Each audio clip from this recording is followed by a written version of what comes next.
Before we begin, a quick and important disclaimer. This content is for educational and entertainment purposes only and does not constitute professional legal advice. The legal landscape and history discussed involve complex statutes and evolving judicial interpretations.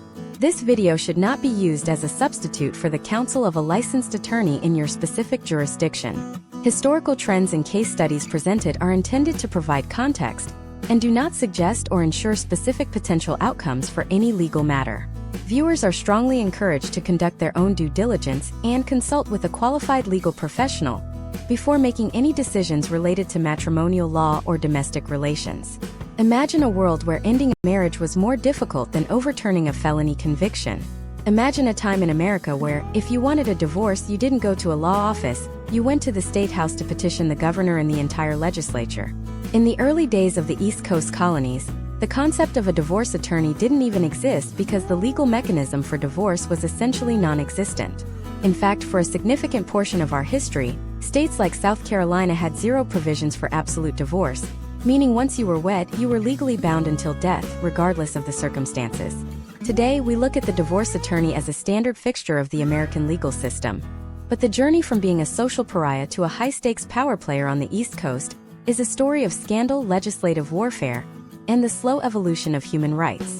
We are peeling back the layers of how the East Coast became the cradle of American matrimonial law, and why the attorneys who navigated these waters were some of the most controversial figures in U.S. history. By the end of this deep dive, you will understand the intricate machinery of the East Coast legal system that still dictates how assets are divided and how custody is determined today. We are going to explore the transition from the restrictive fault era to the modern no-fault landscape, and how the strategies developed by early New York and Massachusetts practitioners set the precedent for the entire country. This is not just a history lesson. It is a masterclass in how power, money, and morality have intersected in the American courtroom for over 200 years. If you have ever wondered why divorce feels like a battlefield, the answer lies in the historical trends of the 18th and 19th centuries, where the first specialized attorneys had to literally invent the rules of engagement. To understand the East Coast divorce attorney, we have to look at the shadow of English common law. In the 1700s, the colonies of Virginia, Maryland, and the Carolinas inherited a system that viewed marriage as a permanent, sacramental bond. In England, the only way to get a full divorce, what we call a vinculo matrimoniae, was through a private act of parliament. This was a luxury reserved strictly for the ultra-wealthy and the politically connected. When this system moved to the American East Coast, it became even more restrictive. In the early days of New York and Pennsylvania, an attorney wasn't a strategist. They were more of a humble petitioner. They would spend months drafting elaborate pleas to the colonial assembly, arguing that their client's spouse had committed such a heinous act that the state itself had to intervene. These weren't standard lawsuits. They were political maneuvers. During this period, we see the first proto-divorce attorneys emerging. These were usually general practitioners who specialized in land grants and estates, but were brave enough to take on the social stigma of a domestic scandal. Case studies from the late 1700s show that an attorney's primary job wasn't to argue about irreconcilable differences, a term that wouldn't exist for centuries, but to prove extreme cruelty or abandonment. The evidentiary standards were impossibly high. An attorney would often have to produce multiple eyewitnesses to an act of adultery or physical violence. Because the East Coast was heavily influenced by puritanical and Anglican values, the attorney also had to prove that their own client was faultless. This created a legal paradox. If both parties were miserable and both had cheated, neither could get a divorce. The law rewarded the innocent and punished the guilty, and the attorney's role was to paint a picture of saintly victimhood. As we moved into the 19th century, the East Coast began to diverge. This is where we see the rise of the divorce mill and the professionalization of the matrimonial bar. Connecticut, surprisingly, became one of the first liberal hubs for divorce. By the mid-1800s, Connecticut attorneys had realized that the state statutes were slightly more flexible than those in New York or Massachusetts. They began to market their services to people from across the East Coast. This is one of the earliest historical trends of forum shopping, where an attorney would advise a client to move to a different state for 6 months just to establish residency and file for divorce under more favorable laws. This practice laid the groundwork for the modern interstate legal battles we see today. The Connecticut attorney of 1850 was the first to realize that divorce law could be a specialized, profitable niche. However, in New York, the situation was the opposite. For over a century, the only legal ground for divorce in New York was adultery. This created a dark and fascinating era for East Coast attorneys known as the hotel divorce era. Because the law was so rigid, attorneys had to become directors of a legal theater. To get a divorce for a client who simply didn't want to be married anymore, an attorney would often have to coordinate a staged scene where a private investigator and witnesses would catch a spouse in a hotel room with another person. This wasn't just common, it was a standardized procedure. The East Coast attorney of the late 19th and early 20th centuries had to be part lawyer, part private eye, and part theatrical producer. This era highlights the extreme measures the legal profession took to circumvent moralistic laws that no longer reflected the reality of the people. Data from the late 1800s shows a steady climb in divorce rates across the East Coast, despite the hurdles. Between 1867 and 1906, the number of divorces in the United States increased by over 300%. Attorneys were the engine behind this growth. They began forming the first professional associations, realizing that they needed to standardize how they handled alimony, a concept that was originally designed to prevent a divorced woman from becoming a ward of the state. Early East Coast case studies show that attorneys had to argue for alimony based on the station in life the wife had enjoyed during the marriage. This was a radical shift. The attorney was no longer just ending a contract, they were reallocating wealth. In the early 20th century, the East Coast attorney's role shifted again with the advent of the mental cruelty standard. This was a massive turning point. Attorneys in states like New Jersey and Massachusetts began to argue that cruelty didn't have to be physical. It could be emotional. This gave attorneys a much wider canvas to work with. They started hiring the first expert witnesses, early psychologists and doctors, to testify about the nervous strain a marriage was putting on their client. This was the birth of the modern high-conflict divorce trial. The attorney was now managing a team of experts, a trend that has only intensified in the 21st century. Consider the complexity of an attorney's job in 1920s Philadelphia. They were navigating a system where collusion, the act of both spouses agreeing to a divorce, was actually a crime that could get the case thrown out. An attorney had to carefully guide their client through a process where they had to appear to be bitter enemies, even if they both desperately wanted the divorce. This created a culture of adversarialism that still permeates East Coast law offices. The hired gun mentality of the modern divorce lawyer is a direct descendant of this period, where the law forced people into a state of conflict just to achieve a legal exit. The legal fees during this time also began to skyrocket, as the Industrial Revolution created a new class of wealthy elites in cities like Boston and New York. The high net worth divorce was born. Attorneys began specializing in asset tracing.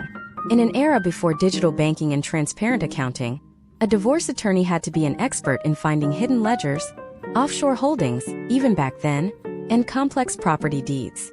The East Coast attorney became a forensic accountant before the term was even popularized. They were the ones who understood that in a divorce, the person with the best information usually wins. Step by step, the East Coast attorney transformed from a clerk who filed petitions to a strategist who managed reputations. In the high society circles of the East Coast, a public divorce could ruin a family's standing. Attorneys became fixers, negotiating quiet settlements behind closed doors before a single paper was filed in court. This out-of-court settlement culture is perhaps the most significant contribution of the East Coast legal elite. They realized that the public courtroom was a liability, and the real power was in the private negotiation. By the mid-20th century, the blueprint for the modern divorce attorney was complete. A combination of private investigator, financial analyst, psychologist, and high-stakes negotiator. This historical evolution is exactly why, today, the East Coast remains the most complex and competitive environment for matrimonial law in the world. As we move into the next part of this series, we will look at the specific landmark cases that finally broke the fault system and changed the face of American families forever. To understand the modern East Coast divorce attorney, we have to look at the wreckage of the mid-20th century legal system. Imagine it is 1955 in a wood-paneled law office in downtown Boston. A man named Arthur sits across from his attorney, desperate to end a marriage that has become a cold, silent prison. But in 1955, Arthur cannot simply walk away. The law in Massachusetts, much like in New York and Pennsylvania, viewed marriage not as a contract of happiness, but as a permanent social pillar that only the most egregious sins could topple. For Arthur's attorney, The task was not about negotiating a fair split of the retirement fund. It was about proving a crime. This was the height of the fault system, a period where historical trends show that the legal profession was forced into a state of institutionalized dishonesty. If Arthur wanted a divorce, he had to prove his wife, Dorothy, had committed adultery, was physically abusive, or had abandoned him for a specific number of years. If Dorothy had done none of those things, Arthur was legally trapped. This led to the rise of one of the most fascinating and ethically complex eras for the East Coast attorney, the era of the staged scandal. Case studies from this period reveal a clandestine industry of professional witnesses. An attorney would often have to suggest, albeit subtly, that if evidence of adultery did not exist, it might need to be created. This involved hiring a private investigator and a correspondent, usually a woman paid to be photographed in a hotel room with the husband. They didn't even have to touch. They just had to be seen together in a state of undress by a third-party witness who would then testify in court. The East Coast attorney in the 1950s was essentially a stage manager for a legal fiction. They had to ensure the testimony was just believable enough to satisfy a judge, who was often looking for any reason to deny the petition. Step by step, the process was grueling. First, the attorney had to file a libel for divorce, listing the specific grounds with agonizing detail. Then came the service of process, often a public embarrassment designed to force a settlement. If the case went to trial, it was a public spectacle. There was no such thing as a private family court in many East Coast jurisdictions. These were public records, often picked up by local tabloids. The attorney's job was as much about reputation management as it was about legal maneuvering. If they pushed too hard, they risked a countersuit for alienation of affection, or even criminal charges for collusion. By the late 1960s, the pressure on this system reached a breaking point. The East Coast was watching as California passed the first no-fault divorce law in 1969, signed by Governor Ronald Reagan. But the East Coast, with its deep-seated religious traditions and conservative legal bars, resisted. Attorneys in New York and Maryland argued that no fault would lead to the destruction of the family unit. However, the data told a different story. The restrictive laws weren't keeping families together. They were simply forcing them into a state of legal limbo, or driving them to the famous Reno divorce mills. Imagine being an attorney in Manhattan in 1965. Your wealthiest clients aren't asking you to litigate in New York. They are asking you to facilitate a 6-week residency in Nevada. The Reno divorce became a cultural phenomenon, but it was the East Coast attorneys who brokered the deals. They would handle the local property transfers and child support agreements in secret, then send their clients west to get the final decree. This created a two-tiered justice system where the wealthy could buy a divorce in Reno, while the middle class remained trapped in the fault system of the Atlantic states. The real revolution for the East Coast attorney came in 1980, with the passage of the Equitable Distribution Law in New York. This is arguably the most significant turning point in the history of the profession. Before 1980, many East Coast states followed a strict title system. If the house was in the husband's name, it was the husband's house. If the bank account was in the husband's name, the wife got nothing but a potential claim for alimony. The 1980 shift fundamentally changed the attorney's role from a moral prosecutor to a forensic financial strategist. Suddenly, every divorce became a complex accounting project. Attorneys had to learn how to value a professional license, a pension, or the goodwill of a business. Imagine if a surgeon and a teacher were divorcing in 1982. The teacher's attorney now had the right to argue that the husband's medical degree was a marital asset because the wife had supported him through medical school.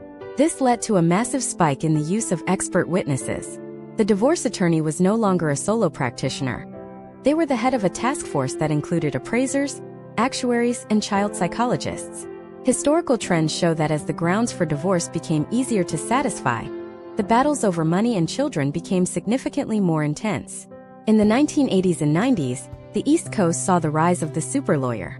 These were attorneys who commanded fees of $1,000 an hour or more, navigating the high-stakes world of Wall Street divorces. They weren't just looking at bank accounts. They were looking at stock options, deferred compensation, and offshore trusts. The East Coast attorney became an expert in discovery, the legal process of forcing the other side to turn over every scrap of paper related to their finances. Step by step, the discovery process became the primary battlefield. An attorney would issue interrogatories, long lists of written questions, followed by depositions where the opposing spouse would be questioned under oath for hours. In the 1990s, with the dawn of the digital age, This evolved into electronic discovery. Attorneys began looking at hard drives and early email records. The case studies from this era show a shift in strategy. If you couldn't stop the divorce, you would make it so expensive and intrusive that the other side would be forced to settle on your terms. In 2010, the final domino fell when New York became the last state in the Union to adopt no-fault divorce. This was a seismic shift for the East Coast legal community. It ended the era of constructive abandonment and cruel and inhuman treatment as the primary tools of the trade. But it didn't make the attorney's job any easier. It just shifted the focus. Now in 2026, we look back and see that no fault didn't end the conflict. It simply moved it from the why of the divorce to the how of the future. The modern East Coast attorney now operates in a world of parenting plans and calculated child support guidelines. They are no longer arguing about who cheated. They are arguing about whether a child should spend Thanksgiving in the Hamptons or in a penthouse in Jersey City. The complexity has reached an all-time high as digital assets like cryptocurrency and non-fungible tokens have entered the marital estate. But as the financial stakes grew, so did a new darker trend in the East Coast courts. Attorneys began to notice a pattern in how high-net-worth individuals were hiding their footprints. The shift from physical files to the cloud created a new frontier for legal warfare. If an attorney in 1955 was a stage manager, the attorney of the late 90s and early 2000s had to become a digital bounty hunter. What happens when the assets aren't just hidden in a local bank, but are buried in a complex web of international shells and digital keys?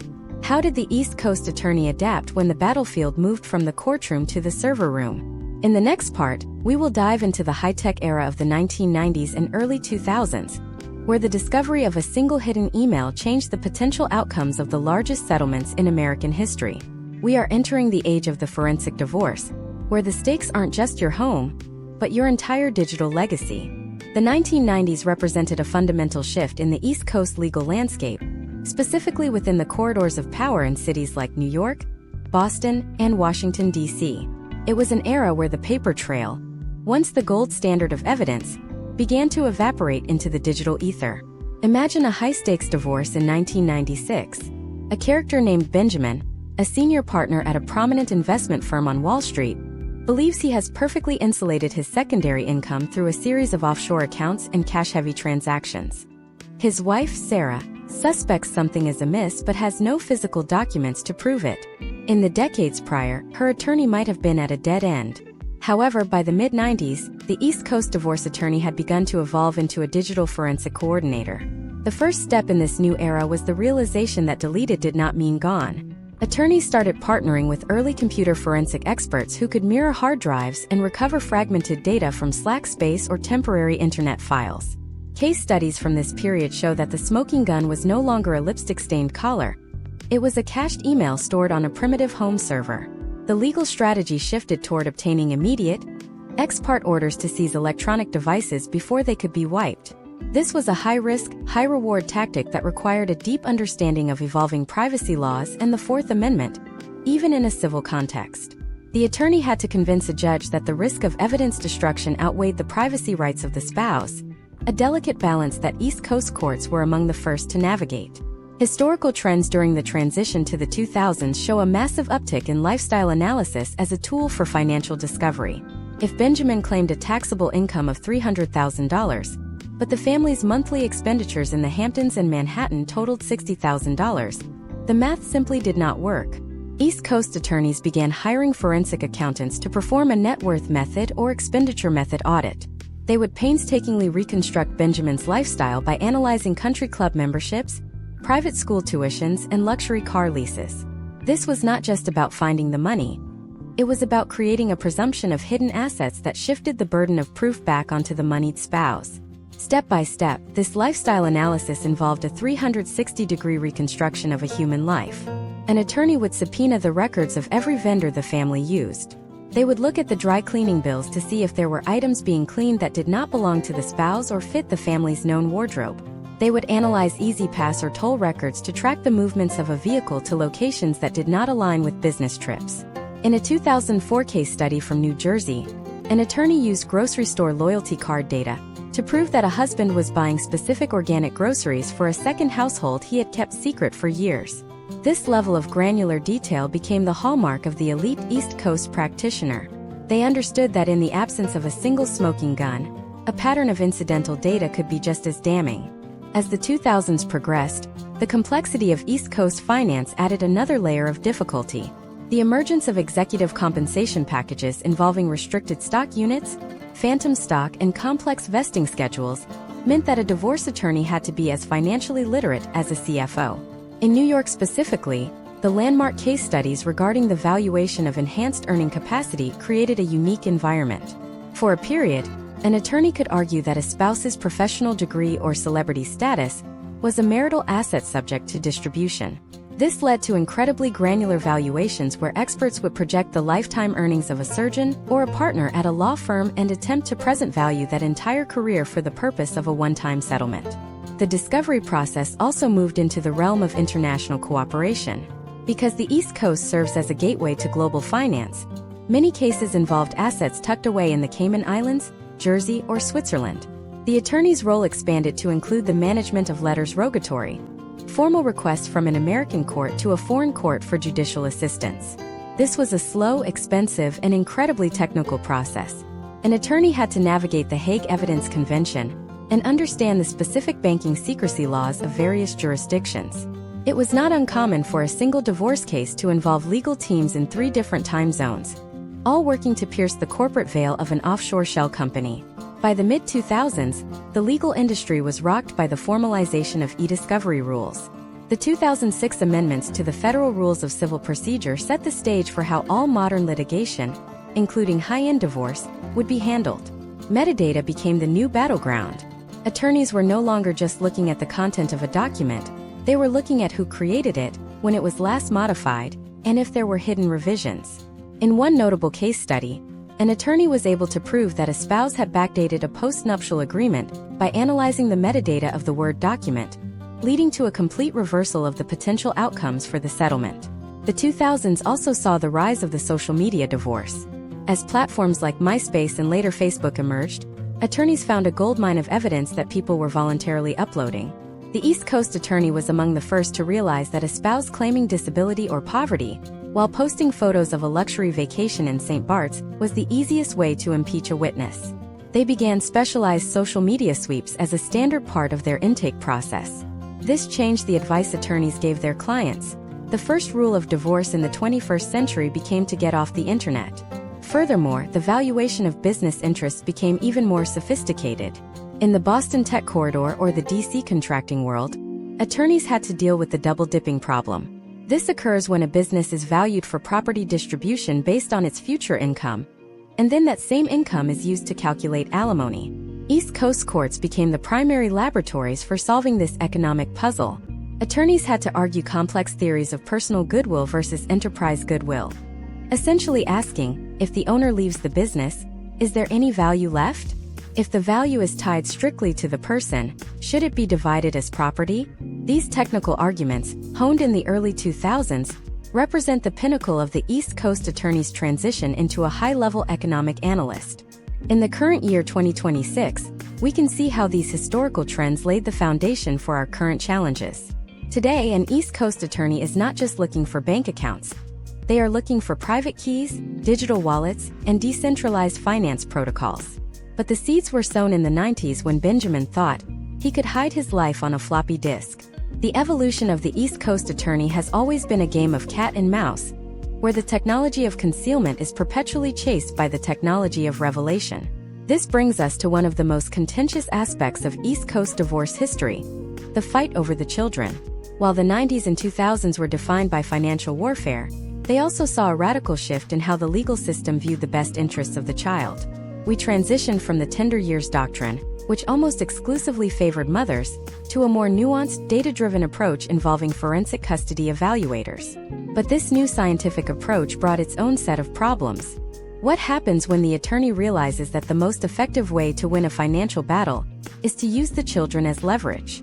How did the East Coast legal system respond when custody evaluations became as weaponized as financial audits? In the next part, we will explore the rise of the custody war and the specialized attorneys who mastered the psychological battlefield of the 21st century courtroom. We will look at how the introduction of parental alienation theories and supervised visitation changed the stakes from dollars and cents to the very structure of the American family. The line between legal strategy and psychological warfare was about to vanish. By the early 2000s, the East Coast divorce attorney realized that the most powerful weapon in their arsenal was no longer a bank statement, but a psychological profile. As we move deeper into the 21st century, the focus of high-stakes litigation in corridors like the I-95 Beltway shifted from the division of property to the division of the soul of the family.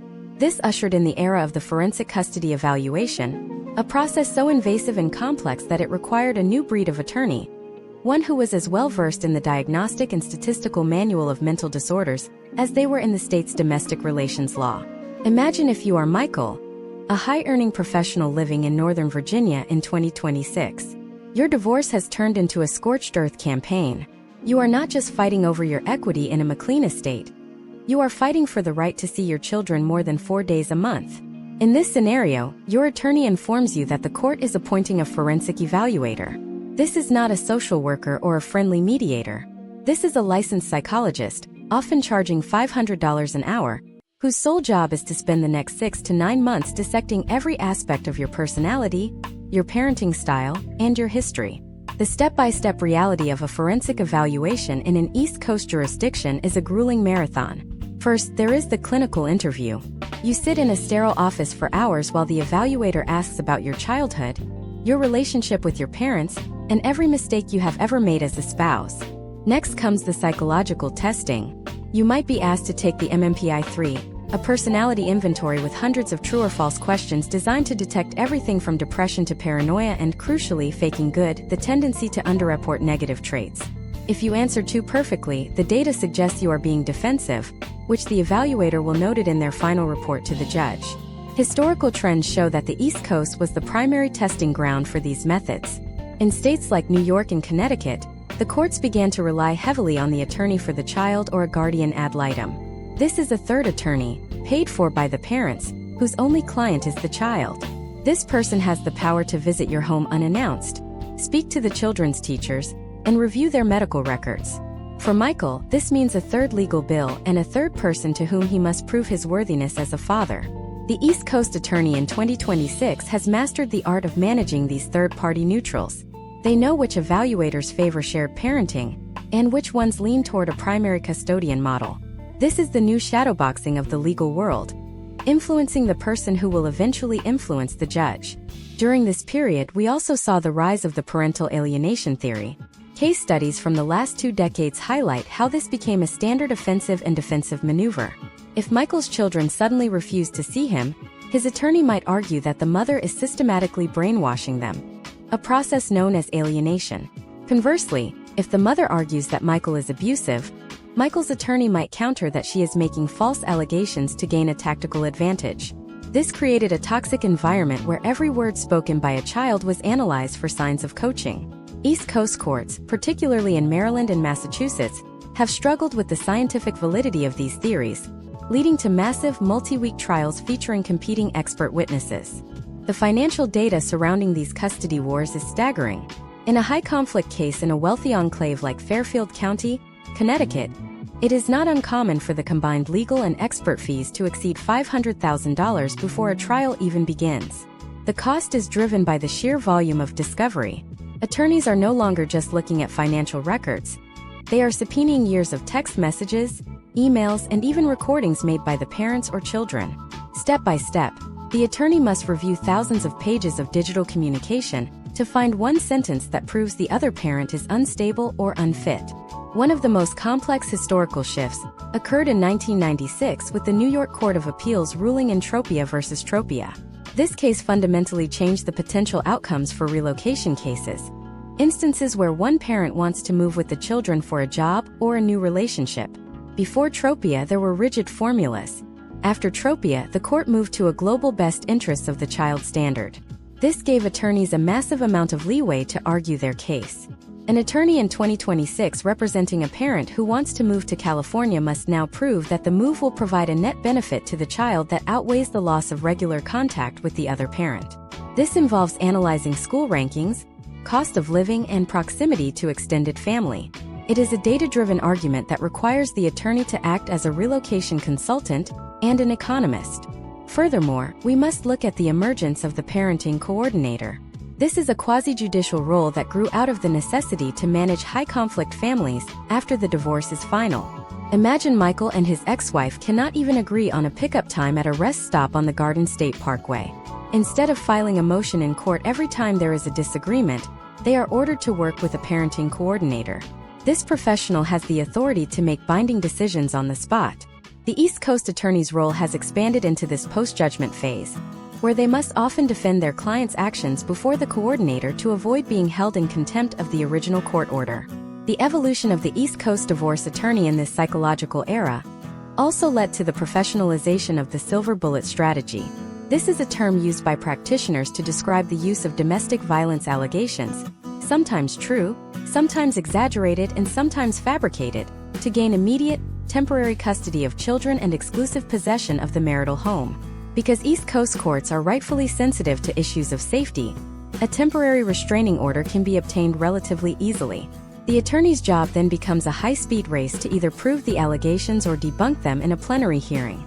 Case studies show that a well-timed restraining order can shift the entire momentum of a 3-year divorce case in a single afternoon. As we look at the state of the profession in 2026, we see an attorney who is navigating a landscape where the lines between law, psychology, and technology have completely blurred. They are managing forensic experts, digital investigators, and guardians, all while trying to keep their client from spiraling under the immense emotional and financial pressure. But there is another factor that began to emerge during the late 2010s and has now become a dominant force in East Coast litigation. It is a factor that doesn't just involve the people in the room, but the algorithms behind the scenes. What happens when the evidence isn't something a human found, but something an artificial intelligence predicted? How did the East Coast legal elite react when big data started being used to forecast how a judge would rule, or how much a spouse was likely hiding? We are moving into the final frontier of the divorce attorney's history, the age of predictive analytics and the rise of the algorithmic settlement. In the next part, we will explore how the introduction of AI-driven discovery and legal tech platforms in the early 2020s began to automate the work of 1,000 associates and change the way attorneys calculate risk. The machines have entered the courtroom, and the potential outcomes for the American family will never be the same. By the time we hit the early 2020s, the East Coast legal elite began to realize that the human brain, no matter how sharp or expensive, was becoming the bottleneck in high-stakes litigation. We entered the era of the algorithmic settlement, where the traditional image of an attorney surrounded by mountains of paper was replaced by a sleek workstation running predictive analytics.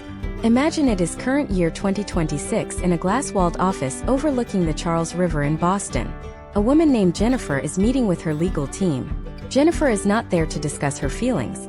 She is there to review the output of a specialized AI designed for matrimonial asset tracing. Historical trends show that between 2018 and 2024, the volume of digital data produced by a single American household increased exponentially. In a high-net-worth divorce on the East Coast, the discovery phase now involves terabytes of data, years of Amazon purchase histories, Uber trip logs, Venmo transactions, and encrypted messaging metadata. For a human associate, reviewing this would take thousands of billable hours. For the modern East Coast firm, it takes a few hours of processing time. This is the first major shift of the 2020s, the automation of the discovery process. In Jennifer's case, her husband, David, has been meticulously moving small amounts of capital into a decentralized finance protocol. In the 1990s, this would have been nearly impossible to find. In 2026, Jennifer's attorney uses a proprietary algorithm that performs a pattern analysis on David's known bank accounts. The software flags a recurring microscopic discrepancy in gas fees and transaction timings that don't align with David's stated digital activity. This is not a guess. It is a statistical probability. The attorney then uses this data to file a specific, targeted subpoena.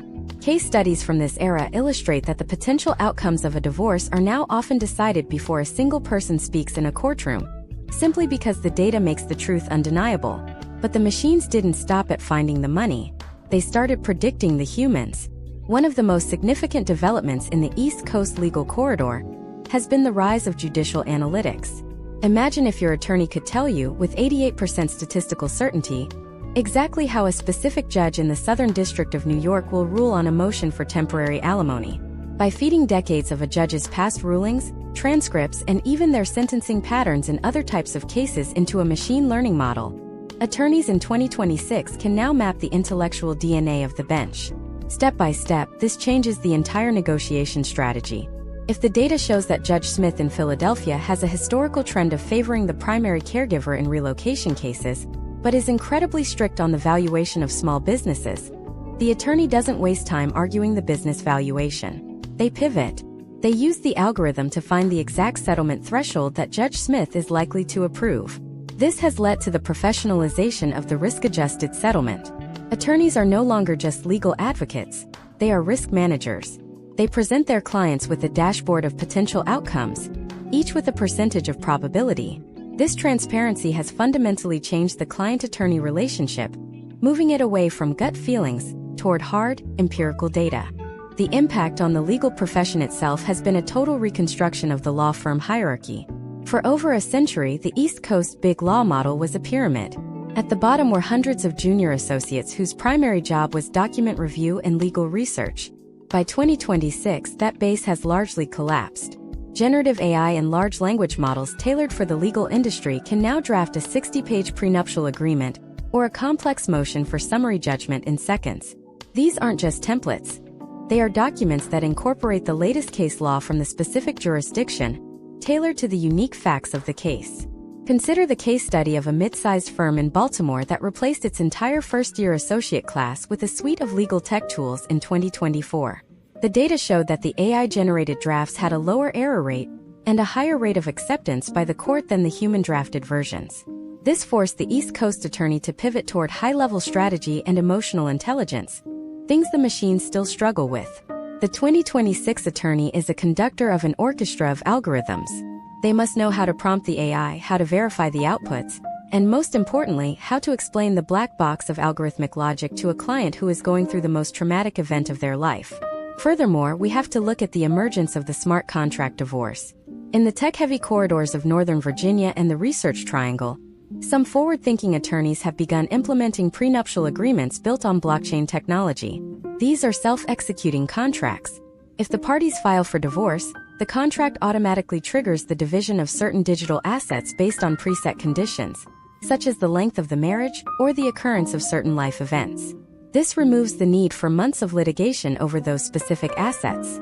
However, this has created a new legal frontier. How do you litigate an error in a self-executing code?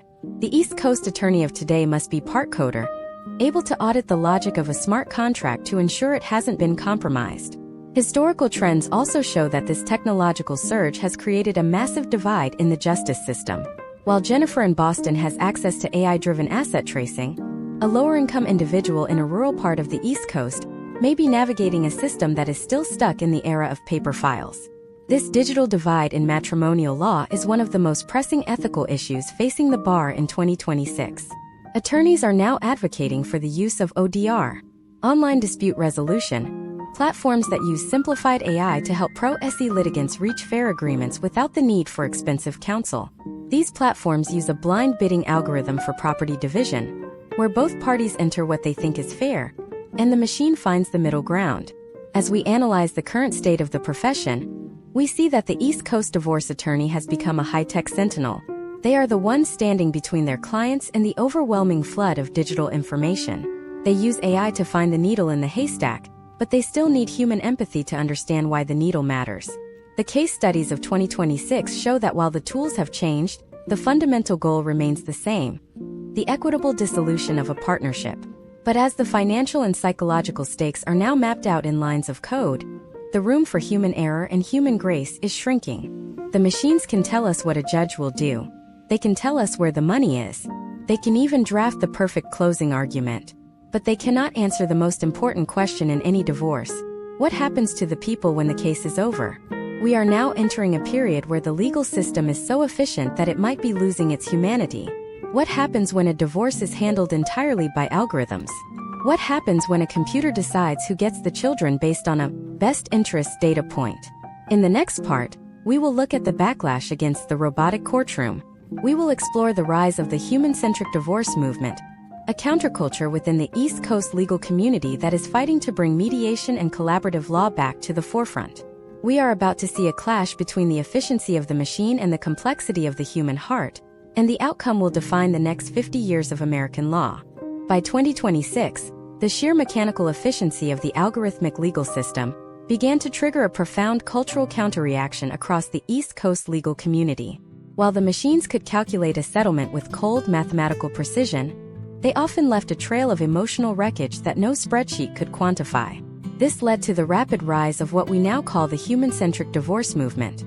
This was not a return to the past, but a forward-looking evolution that sought to integrate high technology with deep psychological expertise. The East Coast, specifically the legal hubs of Philadelphia, Boston, and the District of Columbia, became the primary laboratory for this new interdisciplinary approach. To understand where we are today, we have to look at the historical trends that shifted the attorney from a legal gladiator to a collaborative architect. Imagine a scenario in 2026 involving a couple named Robert and Elena in Philadelphia. Robert is a high-level executive at a biotech firm, and Elena is a renowned trauma surgeon. Under the old model, their divorce would have been a multi-year, multi-million-dollar war involving competing forensic experts and AI-driven discovery tools that would have stripped every layer of privacy from their lives. But Robert and Elena choose a different path: the collaborative law model. This historical trend, which began to gain mainstream traction on the East Coast in the early 2010s, reached its zenith by 2026. In this model, the attorneys do something radical. They sign a contract, known as a participation agreement, that disqualifies them from ever representing their clients in a contested court battle. If the collaboration fails, the attorneys must resign, and the clients must start over with new counsel. This creates a powerful incentive for the attorneys to stay at the table and solve problems rather than win points. Step by step, the collaborative process in a 2026 East Coast office looks nothing like a traditional litigation suite. There are no mahogany tables or aggressive depositions. Instead, Robert and Elena meet in what is known as a resolution room. They are supported by an interdisciplinary team. This team includes their respective attorneys, but also a neutral financial professional and a divorce coach, who is usually a licensed mental health professional. The historical shift here is critical. The attorney is no longer the sole commander of the case. They are part of a specialized task force designed to restructure a family, not just dissolve a marriage. The financial neutral on the team performs a task that is a direct evolution of the forensic auditing we discussed in previous parts. However, instead of searching for hidden assets to use as leverage, the neutral's job is to create a transparent, shared data set that both parties can trust. In 2026, this neutral uses the same AI-driven tracing tools, but does so in a collaborative environment. Case studies from this period show that when both parties have equal access to the same financial data, the potential outcomes for a settlement are reached 40% faster than in adversarial litigation. The focus shifts from who is hiding what to how we can best use the available resources to support two households instead of one. The role of the divorce coach is perhaps the most significant historical innovation of the 21st century East Coast bar. For decades, divorce attorneys were forced to act as amateur therapists, a role they were neither trained for nor particularly good at. By 2026, the elite firms in cities like Boston and New York have formalized the coach's role. The coach manages the emotional volatility of the meetings. If Elena becomes triggered by a discussion over the division of their primary residence, the coach intervenes to de-escalate the situation, allowing the legal and financial professionals to keep working. This prevents the emotional hijacking that often derails high-stakes negotiations and leads to expensive, unnecessary court filings. This shift was supported by a massive legislative push across the East Coast. Historical trends show that by 2024, states like Maryland and New Jersey had expanded their mandatory mediation programs. In these jurisdictions, you cannot even get a court date for a financial or custody dispute until you have participated in a good faith mediation session. The East Coast attorney in 2026 has had to master the art of the mediated settlement. This is a very different skill set than traditional trial advocacy. It requires a deep understanding of interest-based negotiation, finding the underlying needs behind a client's demands. For example, Robert might demand the vacation home not because he wants the real estate, but because he fears losing the traditions he built there with his children. A skilled attorney in 2026 identifies that interest and finds a way to address it without a 3-day trial. The data supporting this shift is compelling.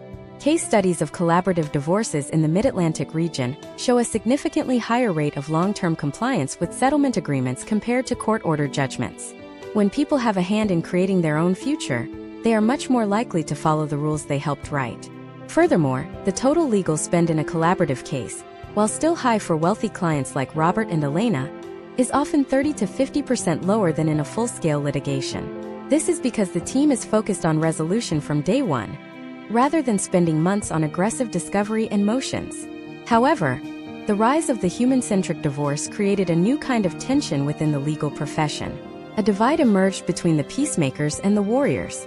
The peacemakers argued that the adversarial system was inherently destructive to families, while the warriors argued that some cases, specifically those involving domestic abuse, extreme power imbalances, or significant narcissism, require the hard power of a judge and a courtroom. This led to the professionalization of the tiered firm. In 2026, the top East Coast firms are no longer just litigation boutiques. They are full-service conflict resolution centers. They offer everything from AI-managed DIY platforms for simple cases to high-level collaborative teams, and finally, elite litigation units for the most difficult disputes. Imagine being an associate at one of these firms in 2026. Your training involves as much work on emotional intelligence and conflict resolution as it does on the rules of civil procedure. You are taught to analyze a case file not just for legal strengths, but for the psychological profile of the opposing party. If the data suggests the other spouse has a high conflict personality, the attorney pivots from a collaborative approach to a more structured, boundary-driven negotiation style. This is the ultimate evolution of the East Coast divorce attorney, a sophisticated operator who can toggle between the cold efficiency of the machine and the nuanced empathy of the human. But as the legal community was perfecting this balance, a new and unexpected threat began to emerge from the fringes of the internet. It wasn't just a tool for attorneys, but a direct replacement for them. We started to see the rise of the virtual attorney and the decentralized self-governing divorce. This wasn't just a website for forms. It was a movement that questioned the very necessity of the legal profession in the dissolution of a marriage. As Robert and Elena were sitting in their resolution room in Philadelphia, millions of other Americans were looking at their smartphones and wondering why they needed a law firm at all. What happens to the East Coast legal elite when the public decides they can do it themselves with a $5 app? How did the bar associations respond when the Uberization of law finally arrived at the courthouse doors? We are entering the most volatile chapter in the history of the profession, the era of the unbundled service and the great disintermediation. In the next part, we will explore how the DIY movement of the early 2020s forced the East Coast attorney to fight for their survival. We will look at the rise of the virtual law firm and the legal battles over the unauthorized practice of law that nearly brought the system to a standstill. The ivory tower was about to be stormed by the very people it was built to serve. By 2015, the cracks in the traditional East Coast legal monopoly began to widen into chasms as the digital revolution moved from simple document generation to the complex automation of legal reasoning. For over a century, the East Coast divorce attorney had been the gatekeeper of a closed system. If you wanted the paperwork, you had to pay the retainer. But the rise of the DIY movement, fueled by companies that started as simple form fillers, evolved into a direct threat to the billable hour. This was the beginning of the Great Disintermediation, a period where historical trends show the public began to view the traditional law firm not as a necessary sanctuary, but as an expensive hurdle. Imagine a character named Marcus in Newark, New Jersey, in the current year 2026. Marcus is a mid-level manager with a standard marital estate, a mortgaged home, 2 cars, and a 401k. In 1996, Marcus would have spent months interviewing attorneys and likely paid a $5,000 initial retainer just to get the process started. In 2026, Marcus opens an app on his smartphone that uses a specialized application programming interface to pull his financial data directly from his banking and investment accounts.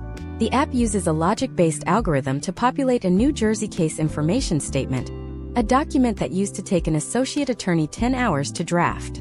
Marcus pays a flat fee of $400. This is the reality that forced the East Coast legal establishment into a fight for its professional life. Step by step, the legal battle over the unauthorized practice of law became the primary focus of state bar associations in New York, Connecticut, and Pennsylvania.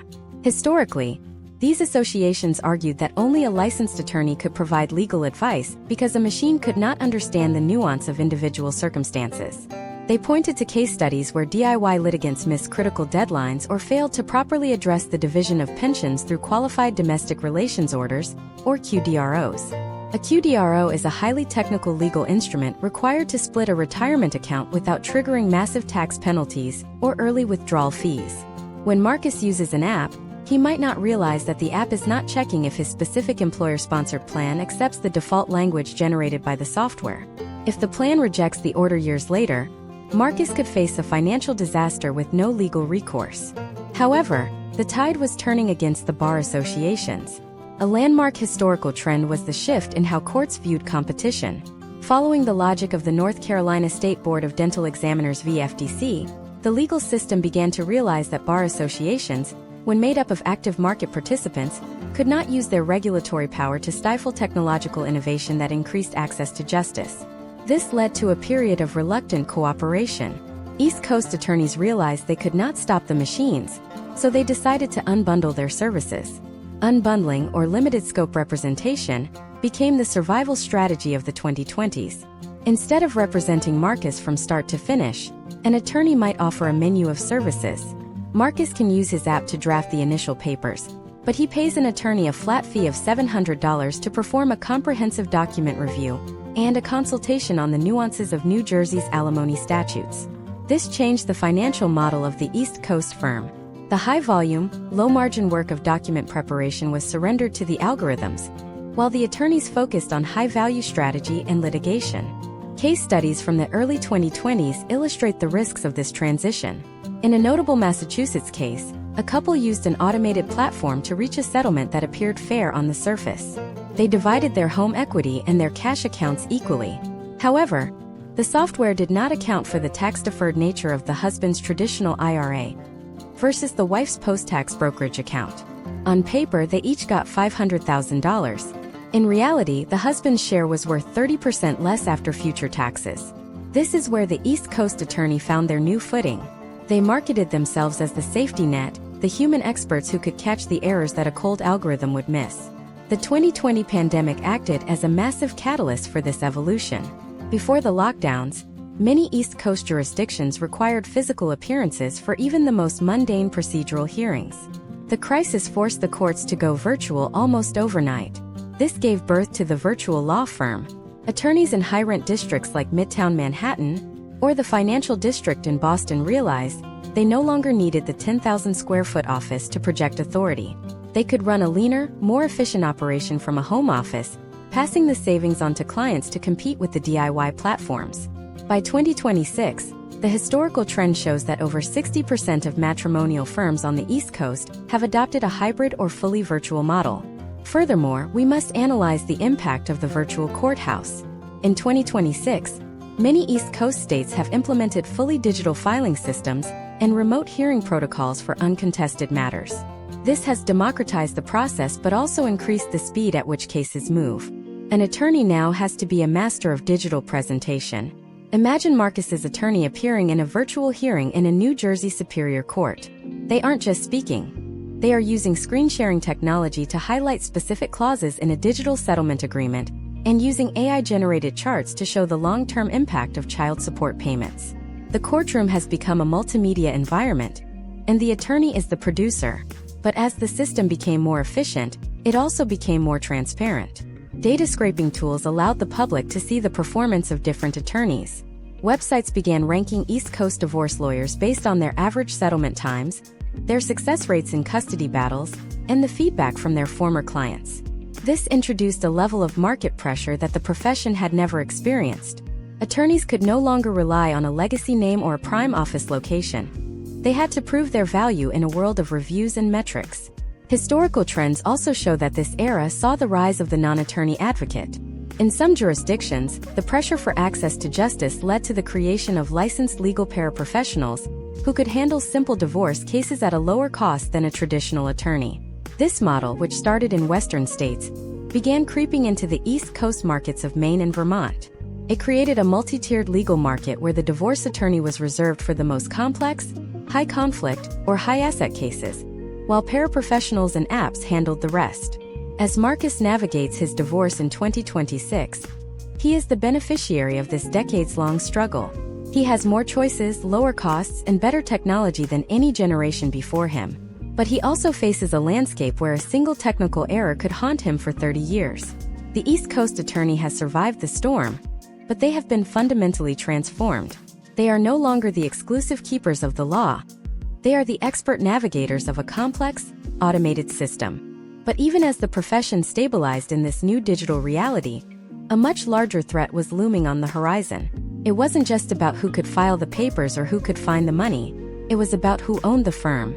The final barrier, the rule that only lawyers can own law firms, was beginning to crumble. This was the push for alternative business structures. What happens when a global accounting firm, or a tech giant like Amazon, decides to enter the divorce market? How did the East Coast legal elite react when they realized their next boss might not be a senior partner, but a board of directors and a group of Silicon Valley venture capitalists? In the next part, we will explore the war for the ownership of the law and the emergence of the legal megacorporation. The very definition of a law firm was about to change, and with it, the potential outcomes for every family in America. To understand the seismic shift that occurred in the mid-2020s, we have to look at a rule that had governed the American legal profession for nearly a century. Model Rule 5.4. For generations, this was the iron wall of the legal industry. It strictly prohibited non-lawyers from owning law firms or sharing in legal fees. The logic was simple. A lawyer's primary loyalty must be to the client and the court, not to a board of directors or a group of hungry shareholders. On the East Coast, from the elite towers of Manhattan to the traditionalist firms of Richmond, this rule was viewed as the last line of defense for professional ethics. But by 2026, the wall didn't just crack. It was systematically dismantled. Imagine a character named Olivia, a high-level marketing director in Charlotte, North Carolina. It is current year 2026, and Olivia is facing a complex divorce involving multiple properties and a significant portfolio of restricted stock units. In 2010, Olivia would have sought out a boutique family law firm with a prestigious local reputation. In 2026, Olivia opens her laptop and logs into a portal owned by a global financial services conglomerate that has recently acquired a massive network of East Coast family law practices. This is the birth of the legal megacorporation. Olivia isn't just getting an attorney. She is getting a vertically integrated suite of services that includes tax planning, asset management, and psychological counseling, all under one corporate umbrella. Historical trends show that the catalyst for this change began in the West, with states like Arizona and Utah creating regulatory sandboxes that allowed non-lawyer ownership. But the real explosion happened when the East Coast markets, the financial engines of the country, realized that the capital requirements for modern legal technology were too high for traditional partnerships to bear alone. A small firm in Northern Virginia cannot afford to build its own proprietary AI or maintain a global cybersecurity team. But a private equity firm with $10 billion in assets can. By 2024, we saw the first major wave of private equity money flowing into the Florida and New Jersey markets, consolidating dozens of small family-owned practices into regional powerhouses. Step by step, the workflow of the divorce attorney changed from a craft to an industrial process. In the corporate model, the attorney is no longer the business owner. They are a high-level service provider within a much larger machine. When Olivia uploads her financial documents, they aren't reviewed by a junior associate sitting in an office. They are processed by a centralized data center that uses machine learning to categorize every transaction and flag potential inconsistencies against a database of thousands of similar cases. This scale allows for a level of efficiency that was previously impossible. Case studies from this era suggest that these corporate-backed firms can process the discovery phase of a divorce 60% faster than traditional firms, leading to potential outcomes where the time from filing to settlement is cut in half. However, this transition brought about a fierce debate over the soul of the profession. The East Coast legal elite, represented by the traditional bar associations, argued that the corporatization of law would lead to a commoditization of human suffering. If an attorney is being judged by a corporate dashboard on their billable efficiency and their settlement turnover rate, do they still have the time to listen to Olivia's concerns about her children's transition? The fear was that the attorney-client privilege would be eroded by the profit motive. If the corporation also owns the insurance company or the real estate brokerage that handles the sale of the marital home, is there an inherent conflict of interest? Historical trends in 2026 show that the industry responded with the professionalization of the ethical firewall.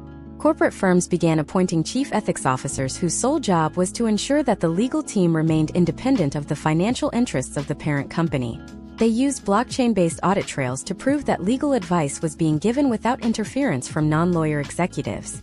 This was a necessary evolution because the public, like Olivia, was beginning to value the convenience and lower costs of the megafirm over the personal touch of the solo practitioner.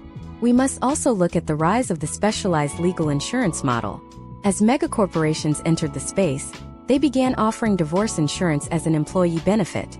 Imagine if Olivia's company offered a plan that covered the costs of a standard divorce, provided she used their preferred network of corporate-owned firms. This mirrors the transition we saw in the medical field decades ago with the rise of HMOs. The attorney becomes a network provider, and the fees are negotiated at the corporate level. This trend has significantly lowered the out-of-pocket costs for the average person, but it has also squeezed the margins of the independent attorney, forcing many out of business or into the arms of the large conglomerates. Data from 2025 indicates that for the first time in U.S. history, more than 30% of matrimonial cases on the East Coast were handled by firms with at least some non-lawyer ownership. This influx of capital allowed these firms to dominate the digital landscape. If you search for a divorce attorney in Boston or Philadelphia in 2026, the first 10 results are almost certainly corporate-owned entities with massive advertising budgets and sophisticated search engine optimization. The small independent practitioner has been pushed into the high-end ultra-luxury niche, serving the top 1% of clients who are willing to pay a premium for a non-corporate, boutique experience. Consider the case study of a major acquisition in 2024, where a Silicon Valley tech giant purchased a controlling interest in one of the largest family law firms in the New York tri-state area. They integrated their predictive analytics engine directly into the firm's case management system. The result was a platform that could predict the settlement value of a case within a 5% margin of error, after just 30 minutes of data entry. This allowed the firm to offer fixed-fee pricing for even complex divorces, a move that sent shockwaves through the industry. The billable hour, the traditional lifeblood of the East Coast attorney, was suddenly under direct attack. Step by step, the independent attorneys who remained had to reinvent themselves as specialists in high-conflict or highly unique cases that the corporate algorithms couldn't handle. They became the special forces of the legal world, called in when the automated systems of the megacorporations hit a wall. This created a bifurcated market: the corporate Main Street law for 90% of the population, and the elite High Street law for the remaining 10. As Olivia navigates her divorce in 2026, she is a participant in this new corporate reality. She benefits from the lower costs and the high-tech portal that tracks her case in real time, but she also feels like a number in a vast spreadsheet. The attorney she speaks with is talented and professional, but Olivia knows they are managing 50 other cases at the same time, all tracked by a corporate performance metric. This is the trade-off of the modern era: accessibility and efficiency versus intimacy and tradition. The East Coast attorney has survived by adapting to the corporate model, but in doing so, they have opened the door to a new kind of power. The data being collected by these legal megacorporations is more valuable than the legal fees themselves. They now possess a map of the American family's financial and emotional health that is unprecedented in human history. What happens when this data is used for more than just a single divorce? What happens when the legal megacorporation starts using its insights to influence legislation or to predict social trends before they even happen? We are entering the age of the legal industrial complex, where the divorce attorney is just one part of a global data engine. In the next part, we will explore the emergence of the global divorce bar and the rise of international jurisdictional wars. We will look at how the East Coast became the staging ground for a battle between nations over where the wealthiest families in the world choose to dissolve their marriages. The stakes are no longer just local, they are geopolitical. The sun never sets on the modern divorce empire. The sun never sets on the modern divorce empire, because the East Coast attorney has successfully transitioned from a domestic practitioner to a global strategist. By 2026, the legal corridors of New York, Washington, D.C., and Miami have become the primary battlegrounds for the international elite, effectively rivaling London as the divorce capital of the world. This evolution was not accidental. It was driven by the unprecedented concentration of global wealth and the sophisticated legal frameworks developed by East Coast legislatures to handle transnational assets. To understand this part of the deep dive, we must look at the concept of the race to the courthouse, a high-stakes legal marathon where the first person to file a summons can determine the potential outcomes for billions of dollars in assets. Imagine a character named Thomas, a multinational executive with citizenship in the United Kingdom and Canada, currently residing in a high-rise in Jersey City, while managing a private equity fund in Manhattan. His spouse, Elena, is a French national. They own real estate in the Hamptons, a vineyard in Bordeaux, and have significant holdings in a Singaporean trust. When the marriage begins to fail in 2026, Thomas's attorney does not just look at the local statutes in New Jersey. They perform a global jurisdictional analysis. This is a step-by-step process where the attorney calculates the net result of filing in 3 different countries simultaneously.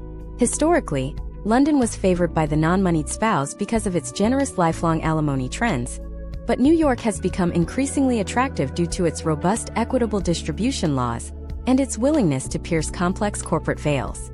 The race to the courthouse is governed by the principle of lease alibi pendens, a legal doctrine that addresses the problem of identical suits being filed in different jurisdictions. In the current year 2026, the speed of filing is measured in minutes, not days. The East Coast attorney uses digital filing systems to secure a New York jurisdiction at 9:01 a.m., specifically to block a competing filing in a civil law jurisdiction like France, where the division of assets might be strictly dictated by a rigid matrimonial regime rather than the flexible fairness of American law. This is not just a procedural choice, it is a geopolitical maneuver. Case studies from the early 2020s show that winning the race to the courthouse in an East Coast venue can result in a settlement difference of hundreds of millions of dollars, simply because American discovery rules are far more intrusive and expansive than those in Europe or Asia. Furthermore, we must analyze the role of the East Coast attorney in navigating the Hague Convention on the civil aspects of international child abduction. This is perhaps the most sensitive and high-pressure area of the global divorce bar. When a high-net-worth divorce involves children, the risk of a parent fleeing to a non-signatory country or a country with favorable custody laws is a constant threat. The specialized East Coast attorney in 2026 operates like a legal intelligence officer. They monitor flight patterns, use emergency ex parte orders to seize passports, and work closely with the State Department. Step by step, a Hague case involves proving the child's habitual residence. In 2026, this is done through a digital audit of the child's life. Where is their school tablet registered? Where are their medical records stored? Where does their social media geolocation place them for the majority of the year? Historical trends show that East Coast courts have become increasingly sophisticated in interpreting habitual residence, moving away from a simple days spent count toward a more nuanced analysis of the child's academic and social integration. In Washington, D.C., a unique subset of the divorce bar handles the intersection of domestic law and diplomatic immunity. Imagine if Thomas was not a private executive but a high-ranking diplomat. Under the Vienna Convention on Diplomatic Relations, he might be immune from the civil jurisdiction of U.S. courts. The East Coast attorney must then navigate the delicate process of requesting a waiver of immunity from the Foreign Sovereign's Ministry of Foreign Affairs. This involves a level of diplomacy and international law expertise that goes far beyond traditional family law.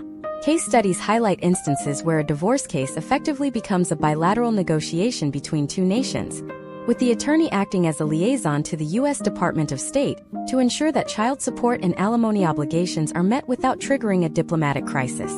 The financial complexity of these cases in 2026 is further compounded by international sanctions and the Office of Foreign Assets Control, or OFAC. If a spouse is a national of a country currently under U.S. sanctions, or if their wealth is tied to a sanctioned entity, the East Coast divorce attorney cannot simply facilitate a transfer of funds. They must apply for specific licenses from the Treasury Department just to pay a legal settlement or a monthly maintenance check. This has created a new historical trend where the divorce attorney must also be a sanctions compliance expert. Failure to navigate these waters correctly could result in criminal penalties for the attorney and the seizure of the client's assets by the federal government. The attorney of 2026 is no longer just fighting a spouse. They are navigating the entire apparatus of American foreign policy. Another critical development is the rise of the transnational prenuptial agreement. In the past, a prenup signed in New York might be ignored by a court in Dubai or Tokyo.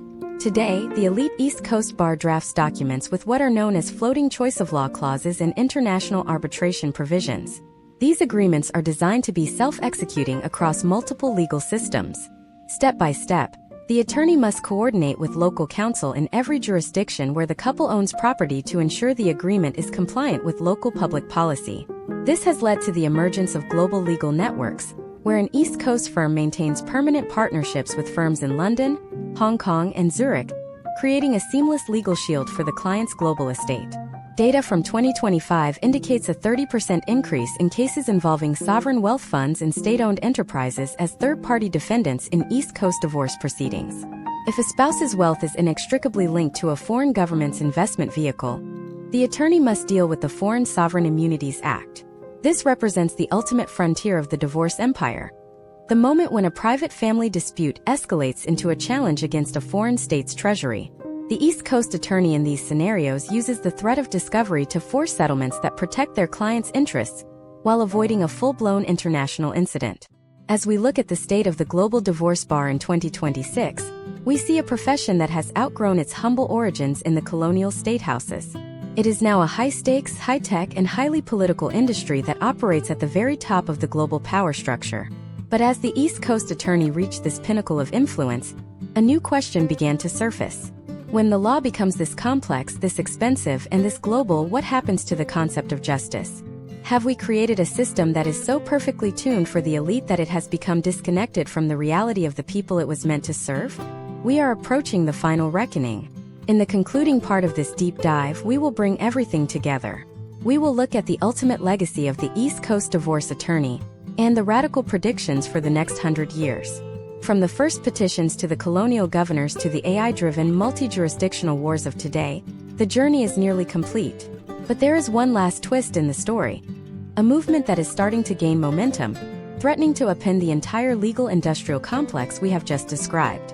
It is a return to the most basic element of human relationships, and it might just be the one thing the algorithms and the megacorporations didn't see coming. In the final part, we reveal the endgame of the American divorce. The endgame of the American divorce is not found in a courtroom, but in the total privatization of the legal process. By 2026, the historical trends that began with the colonial petition have reached their logical conclusion: the complete removal of the family unit from the public record for the East Coast elite. We are witnessing the rise of the private referee and the shadow judiciary. In the high-stakes corridors of New York and Connecticut, the most successful divorce attorneys are no longer litigators. They are the architects of private settlements that never see the light of day. This is the ultimate evolution of the profession, where the goal is to make the state's involvement nothing more than a rubber stamp on a pre-negotiated, ironclad reality. Imagine a character named Christopher, a venture capitalist living in a historic brownstone in Boston's Back Bay. It is current year 2026. Christopher and his spouse have decided to end their 15-year marriage. They possess a combined net worth that spans multiple continents, digital assets, and significant intellectual property. In the 1980s, their case would have been a public circus, with tabloids picking apart every deposition. In 2026, Christopher's attorney moves the entire matter into a private adjudication forum. This is a step-by-step process where both parties agree to hire a retired Supreme Court justice to act as a private referee. This referee has the same power as a sitting judge, but operates in a private law office behind closed doors. The hearings are not recorded in public logs. The evidence is not available to the press. The East Coast attorney in this scenario has moved from being a public advocate to a private manager of a confidential dissolution. This trend is backed by historical data showing that as the complexity of wealth increased, the desire for privacy became the primary driver of legal strategy. In the early 2000s, we saw the first widespread use of confidentiality agreements and sealed records. But by 2026, the East Coast Bar has perfected the sealed-by-design divorce. Every document, from the initial statement of net worth to the final parenting plan, is encrypted and handled through private servers. The potential outcomes of these cases are far more predictable because the private referee is not beholden to a crowded court calendar or the political pressures of an elected bench. They are paid by the parties to provide a meticulous, expert-level analysis of the law. This has created a two-tiered system of justice on the East Coast: the public courts for the masses, and the private high-speed legal highways for the wealthy. But the endgame is also about a fundamental shift in the definition of a family. Historical trends show that the legal profession is moving away from the binary married or divorced status toward a more fluid concept of social architecture. Attorneys in cities like Philadelphia and D.C. are now drafting documents for what they call the modern tribe. These are legal frameworks for co-parenting that exist outside of traditional marriage, or even after a divorce is finalized. Case studies from 2025 highlight the rise of the nesting agreement, where the children stay in the family home and the parents rotate in and out.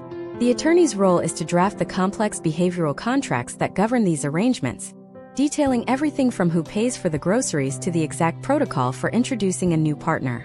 The divorce attorney has become a life cycle consultant, managing the transition of the family system, rather than just the termination of a contract. We must also examine the legacy of the best interests of the child, standard as it reaches its peak complexity. In the current year 2026, the East Coast attorney uses what is known as family systems theory to argue their cases.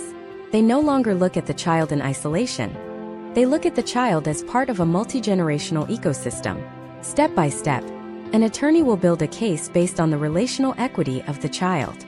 They hire experts to map out the child's neural and emotional development in relation to each parent's specific parenting style.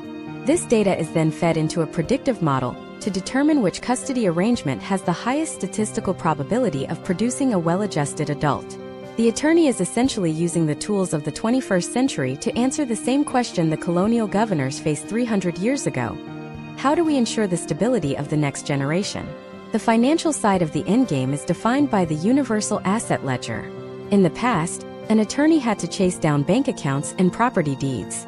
In 2026, the East Coast attorney works in a world where every asset, from a fractional share of a commercial building in Manhattan to a digital collectible, is tracked on a transparent, digital ledger. This has led to the death of the hidden asset as a viable legal hurdle for the elite. Instead, the battle has shifted to the valuation of the intangible. Attorneys are now litigating the value of a person's digital influence, their social credit score, and their future earning potential in the gig-driven high-end consulting market. Case studies from New York show that an attorney can now argue for a share of a spouse's future personal brand equity as a marital asset. This represents a radical expansion of what constitutes property in the eyes of the law. Historical trends also point toward a coming federalization of family law on the East Coast. For 3 centuries, each state has been its own island of rules. But the mobility of the 2020s has made this untenable. Imagine if Christopher in Boston moves to New York while his case is pending. The jurisdictional conflicts are immense. In 2026, we see a massive push by the American Bar Association and East Coast legislatures to adopt a unified family code. This would standardize the rules for alimony, child support, and property division from Maine to Florida. The East Coast attorney is at the forefront of this movement, lobbying for a system that reflects the reality of a population that crosses state lines as easily as they cross the street. As we conclude this deep dive, we look at the legacy of the East Coast divorce attorney. They started as a social pariah in a world where divorce was a sin and a crime. They evolved into the theatrical hotel divorce directors of the 19th century, the forensic financial hunters of the 20th century, and the high-tech, global strategists of the 21st century. They have been the mirrors of American morality, reflecting our changing views on love, money, and the rights of the individual. The potential outcomes of their work have defined the financial and emotional landscape of the American family for generations. The endgame is not a finish line. It is a new beginning. The law has become so efficient, so digital, and so global that it is starting to circle back to its most basic human element, trust. In a world of algorithms and megacorporations, the ultimate value of the East Coast attorney in 2026 is their human judgment. They are the ones who must tell Christopher when the data says one thing but the human heart says another. They are the ones who must navigate the silence in the room during a mediation when no amount of money can fix the pain of a broken life. The history of the divorce attorney is the history of America itself, a constant struggle to balance the cold requirements of the law with the messy, beautiful, and unpredictable reality of human relationships. But as the East Coast system reaches this state of hyper-sophistication, a new shadow is falling over the legal world. It is something that even the most advanced AI couldn't predict, and it involves a secret that has been buried in the archives of the oldest law firms in New England for over 100 years. What happens when the very foundation of American marriage law is revealed to have a hidden flaw that could invalidate thousands of settlements? How did the original East Coast attorneys create a legal loophole that is only now being discovered by the digital archaeologists of the 2020s? In our next deep dive series, we are going inside the vault. We are uncovering the great legal glitch that could trigger the largest redistribution of wealth in U.S. history. The story isn't over. The real war for the future of the family is just beginning.